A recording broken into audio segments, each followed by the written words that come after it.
Hey guys, Brian Schultz here with Cape Falcon Kayak. Once again, we're down here in Baja, Mexico, testing out the new pedal drive canoe system.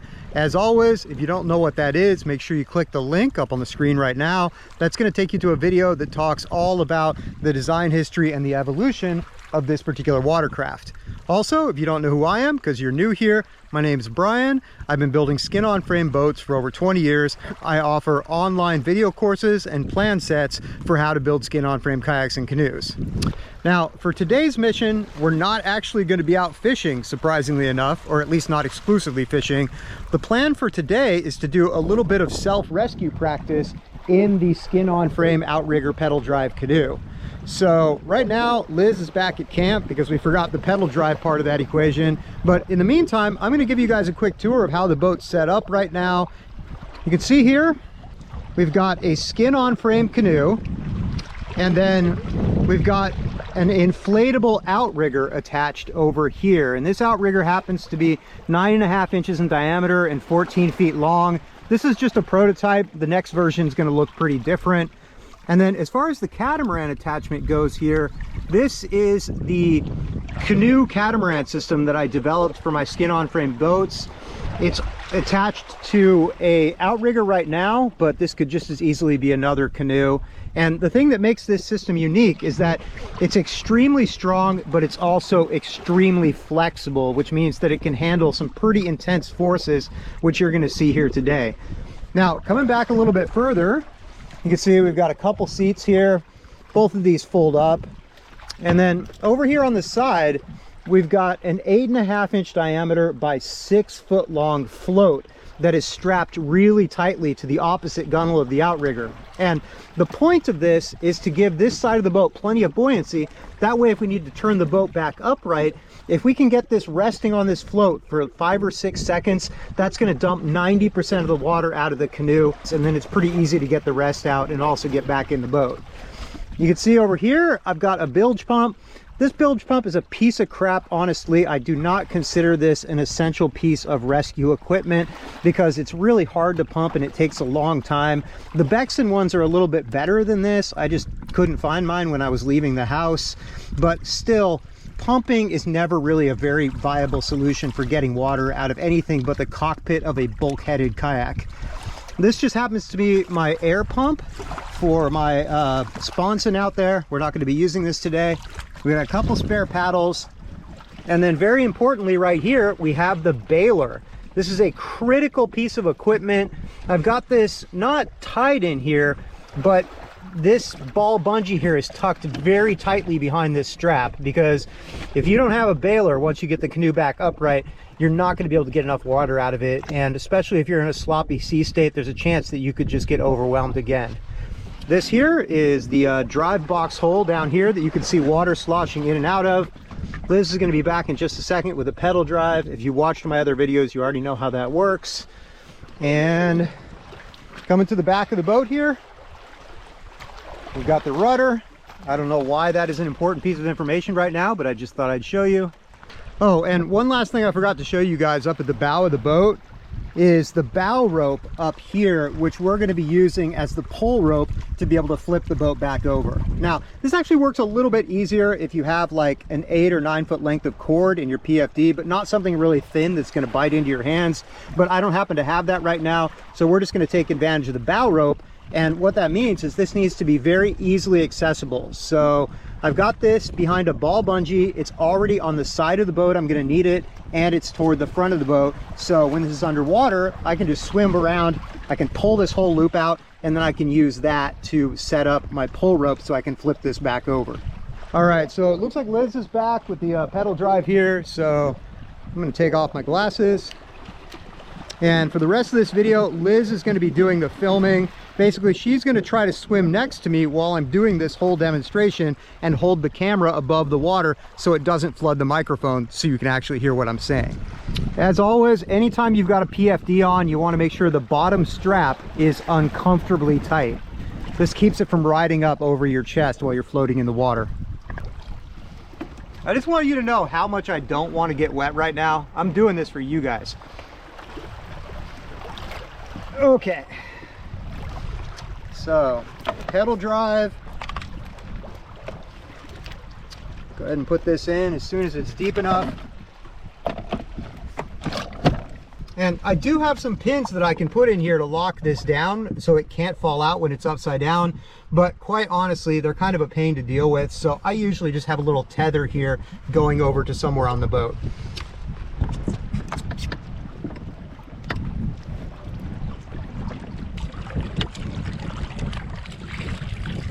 Oh, these pedals are set for your legs. That's why they're so short. The nice thing about this Hobie drive is it only takes literally a second to change the leg length. There's one foot, there's the other foot. Okay. So right now we've got a really light onshore wind coming in right now. And so I feel safe doing this because if anything went wrong, we're just gonna end up right back at the beach, which is exactly the conditions you want to be practicing any kind of rescues in. First thing I'm gonna do is just take my spare canoe paddle and make sure it's tucked out of the way. Anytime you're not using a spare paddle, you want to make sure that it's not just free floating because you don't want to lose your spare propulsion. Double check to make sure that my baler is tied in. This is something that should always be the case. And I've got this sitting on this side of the boat because if the boat tips, I want this baler to dump any water out of the side that's tipping and not end up dragging water. So Liz, our lovely camera person, is gonna hop in the water right there. Oh my God.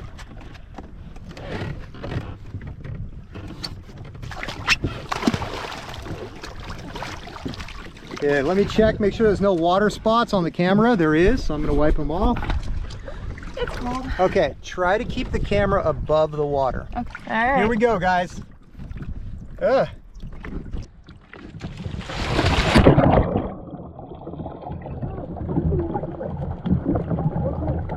So first thing we're gonna do, maintain contact with the boat. Anytime you're out of a small boat, you need to be holding on to it because the wind can take it away from you and then you're screwed. Next thing I'm gonna do here is I'm gonna come around and grab that bow rope that I showed you earlier. Okay, I'm gonna take the bow rope out to the outrigger that is farthest from the end of the boat. That's going to be this one toward the bow, and I'm going to wrap it around here like 3 or 4 or 5 times. Okay, that should be good right there. Okay, next I'm going to take this bow rope or whatever cord. If you just have a cord, you can just put the cord around it. You don't need to grab your bow rope. And then we're going to take this around to the other side of the boat. Okay, so next thing I'm going to do, grab my rope, and I'm gonna stand on the other end of the outrigger right here, and I'm gonna try to get my weight towards the center of the boat right here. Right here, I'm taking my weight off of the boat because I want this to only be floating on the float. Okay. All right, so that's the water out of the boat, or at least most of it. Next thing I'm gonna do is get back in. I'm going to take a second to take this rope off the end of the outrigger because it's going to be hard to do otherwise.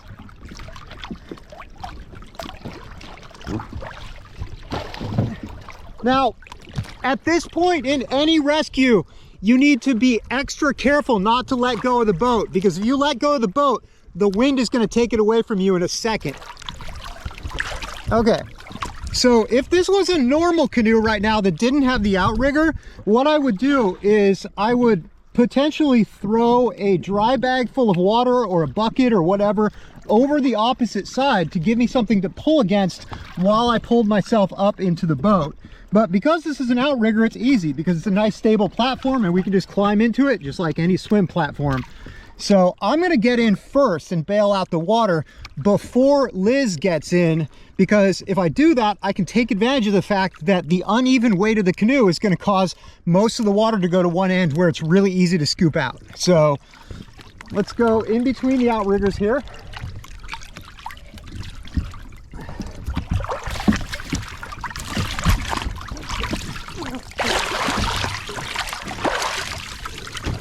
Hop up in here. Okay, let me see the camera for a sec.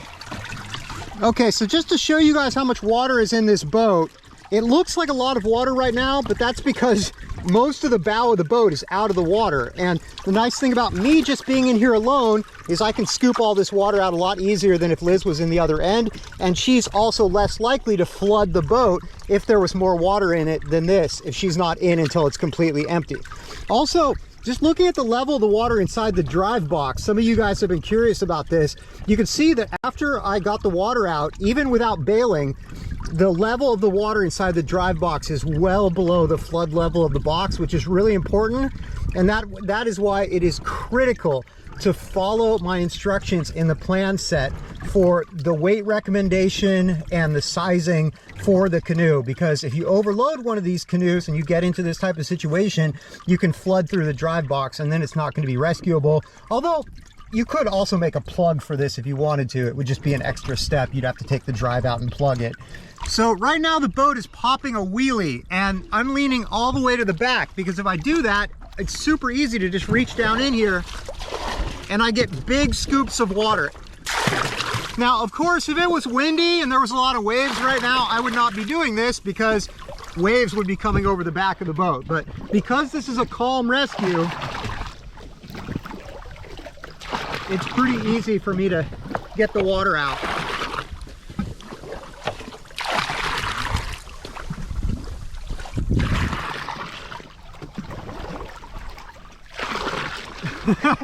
I'm watching Liz right now. She's struggling to keep up with the camera because the wind is blowing me away from her. You're doing great. The one-handed doggy paddle with the camera. I think you're doing a great job. Okay. We got almost all the water out right now.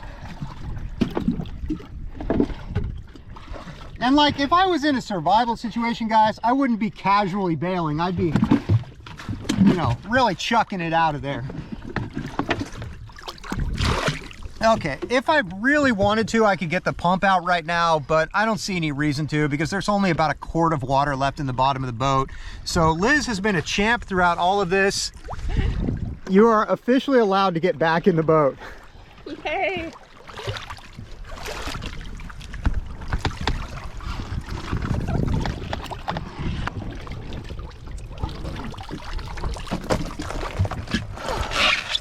All right. Thank you for doing that filming. I appreciate you and our viewers appreciate you. Here's the camera back.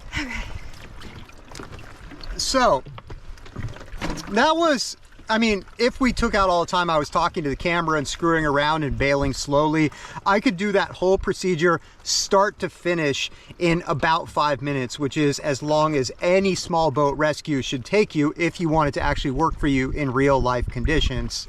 And speaking of real life conditions, we actually have practiced this in a little bit rougher water. It's just not really easy to film in those situations. And also, I don't want to be thinking about cameras. I just want to be thinking about what we're doing so we can practice. So anyways, I think that's pretty much it for the rescue portion of this video. Thanks for coming along with me. Thanks for watching. If you have any questions or comments, feel free to leave those in the comment section. I'm going to head back to the beach right now. I'm going to grab my glasses, my hat, my fishing pole, and I think we're going to go out for just a really nice mellow evening fish. And if we pull up any cool fish, I will leave it at the end of this video, so you're welcome to stick around for that. Or if you want to take off right now, that's cool too. Do me a favor, drop me a like before you go.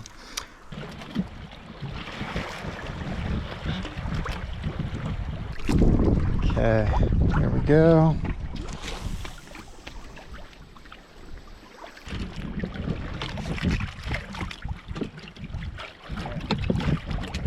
Everybody says that these things are great for Baja in this specific pattern. I have not caught a single fish on the crocodile, but I keep trying it because I feel like, I don't know, either it's a giant conspiracy or I just suck at fishing.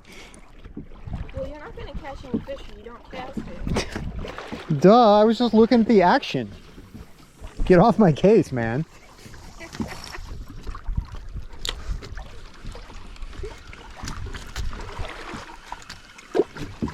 At least I can cast.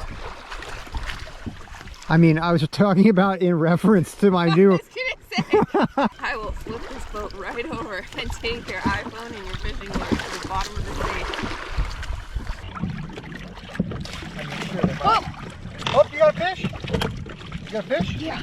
Okay, cool. I'm reeling up right now. Don't be a puffer fish. Don't be a puffer fish. Okay, what do you got? What do you got? Hopefully not a rock. Feels like a puffer fish.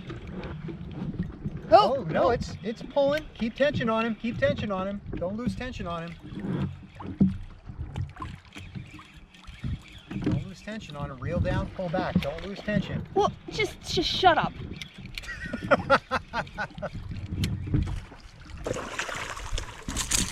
Oh, this is a decent trigger. Should we save this guy for tacos? Yeah, let's do it. Okay. Really we're stressing on. Okay. Okay, there. Another use of the fish grip. Seems to have enough power to stun it. Just gonna take my knife and stick it through the brain. There we go. Thank you, buddy. You're gonna make delicious fish tacos. No.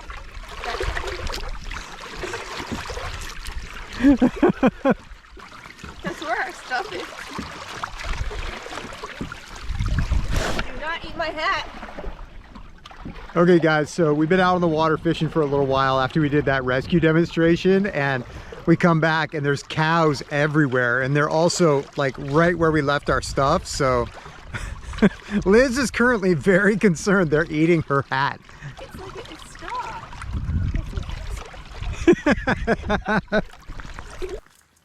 What are you guys doing?